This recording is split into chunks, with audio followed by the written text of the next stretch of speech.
శుభకార్యాలకు పూజార్ల కోసం వెతుకుతున్నారా? పూజారీస్.com లో అతి తక్కువ ధరలకే పూజార్లను ముందే బుక్ చేసుకోండి. వెంటనే కాల్ చేయండి. అంటే ఒక తణుకులో రిపోర్ట్స్ వచ్చినాయి. యాక్చువల్గా ప్రిలిమినరీ రిపోర్ట్స్ అది 59-69 కోట్లకి యాక్చువల్గా బాండ్స్ ఇవ్వాలంటే వాళ్ళు 730 కోట్లు విలువ చేసే బాండ్స్ ఇచ్చారు.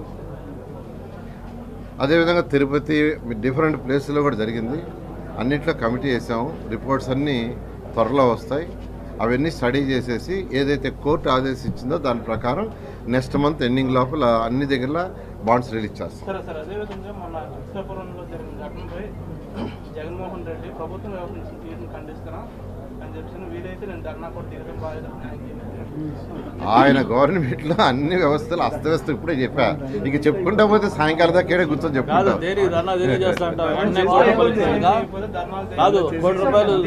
సేమ్ డే వచ్చి ₹1 కోటి డిస్ట్రిబ్యూట్ చేస్తారు. ఆయన చెప్పకముందే ఇచ్చాం, అనౌన్స్ చేసాం. ఆయన నెక్స్ట్ డే వచ్చాడు. యాక్చువల్గా స్టడీ చేస్తున్నామమ్మా. ఒక 2 months 3 months అందుకే 6 months అన్నది. 6 months పీరియడ్లో అన్ని క్లారిటీ ఇస్తాం. మనం చెప్పుకుంటే మీరు అడిగే ఇలా వాళ్ళు చేసిన అస్తవ్యస్తలు చెప్పుకుంటా పోతే సాయంకాలం దాకా ఇక్కడ కూర్చొని నా డిపార్ట్మెంటే చెప్తాను. అది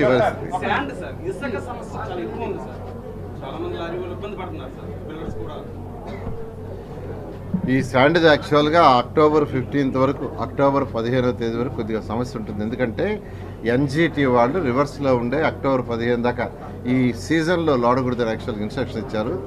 దానివల్ల ఉన్న స్టాక్ అయిపోతుంది. అయితే ఎక్కడైతే డ్రిడ్జింగ్ చేయగలరో చేయమని ఆదేశించారు కూడాను. దాని మీద ముఖ్యమంత్రి గారు రెగ్యులర్గా యాక్చువల్గా రివ్యూ చేస్తున్నారు. వీలైనంత తొందరలో ఆ సమస్య తీరిపోతుంది. Thank you. ముఖ్యంగా మున్సిపల్ సంబంధించిన పార్కులను ఆక్రమించి దాని మీద ప్లాన్లు తెచ్చుకోవడం, దాని నిర్మాణాలు లైక్ దువాడ, కుర్మాన్పాలెం చాలా ఉన్నాయి. వీళ్ళు కూడా నాకు ఏ రకంగా ముందుకెళ్తారు? ఎందుకంటే చాలా విశాఖపట్నం దానికి కేంద్ర బిందువుగా ఉంది. రాష్ట్రంలో 123 మున్సిపాలిటీస్ ఉంటే ప్రతి దాంట్లో ఏదైతే ప్రభుత్వ స్థలం పార్కులు కావచ్చేదంటే 100% ఎవరైనా వదిలేయాల్సిందే. ఎవరిని ఆక్యుపై చేసింటే ఖచ్చితంగా ప్రభుత్వం మళ్ళీ బ్యాక్ తీసుకుంటుంది. దాంట్లో ఎటువంటిదే లేదు.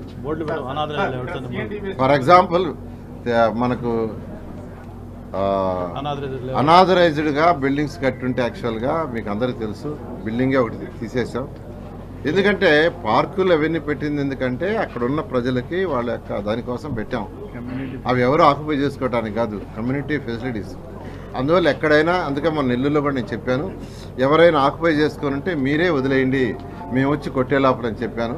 కాబట్టి రాష్ట్ర ప్రజలందరికీ మీ అందరు తలపు చెప్తున్నాను, ఎవరైనా ప్రభుత్వ స్థలాలు మున్సిపల్ ఏరియాలో కానీ ఆక్యుపై చేస్తుంటే మీరే వదిలేసుకోండి.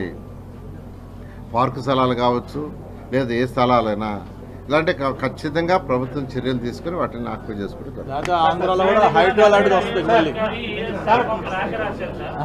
అది లేకపోతే ఆంధ్రాలో కూడా హైడ్రో లాంటిది పెట్టాల్సి వస్తుంది.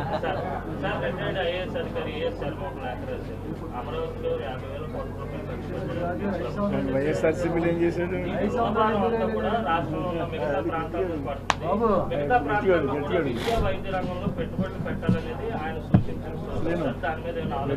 ముఖ్యమంత్రి గారు 2014 నుంచి 19 దాకా 13 ఆ రోజున్న 13 జిల్లాలకి ఏ జిల్లాకి ఏం చేయాలనేది, ఏం చేయబోయేది ఒక కాపీ యాక్చువల్గా చేసి అసెంబ్లీలో క్లియర్గా ప్రకటించారు.